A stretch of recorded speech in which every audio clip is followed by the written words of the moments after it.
একদিকে নেইমারের সাবেক কোচ, অন্যদিকে গ্যারেথ বেলের সাবেক কোচ। একজন অলিম্পিক জয়ী, আরেকজন ইউরোর সেমিফাইনালিস্ট কোচ।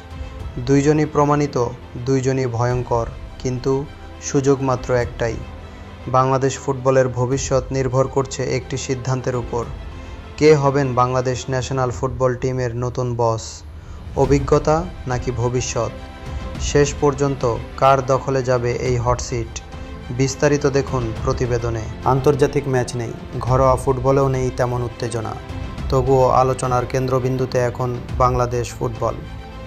হাভিয়ের কাবরেরার পরবর্তী যুগে কে ধরবেন দলের হাল, সেই প্রশ্ন ঘুরপাক খাচ্ছে সমর্থকদের মনে।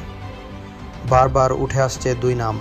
একদিকে ব্রাজিলের অলিম্পিক জয়ী কোচ রোজারিও মিকেল, অন্যদিকে ওয়েলসকে ইতিহাস গড়া সেমিফাইনালে তোলা কোচ ক্রিস কোলম্যান। তার সবচেয়ে বড় শক্তি ট্যাকটিক্যাল ডিসিপ্লিন এবং আন্ডারডগ দলকে বড় মঞ্চে চমক দেখানোর ক্ষমতা। ইউরোতে তিনি হারিয়েছেন শক্তিশালী বেলজিয়ামকে, নিয়ে গেছেন ওয়েলসকে সেমিফাইনালে। বাংলাদেশের মতো দল যারা প্রায়ই শক্তিশালী প্রতিপক্ষের মুখোমুখি হয়, তাদের জন্য কোলম্যানের অভিজ্ঞতা হতে পারে বড় সম্পদ।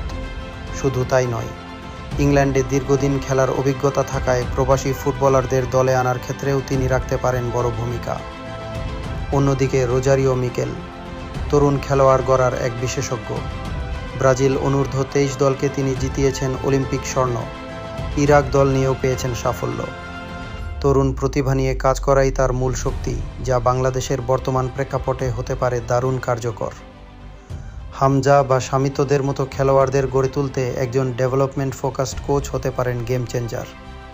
সব মিলিয়ে দীর্ঘমেয়াদী উন্নয়নের জন্য মিকেল আর দ্রুত ফলাফল ও অভিজ্ঞতার জন্য কোলম্যান, দুই কোচই শক্তিশালী দাবিদার। এখন দেখার বিষয়, শেষ পর্যন্ত বাংলাদেশের কোচের মিউজিক্যাল চেয়ারে কে বসেন।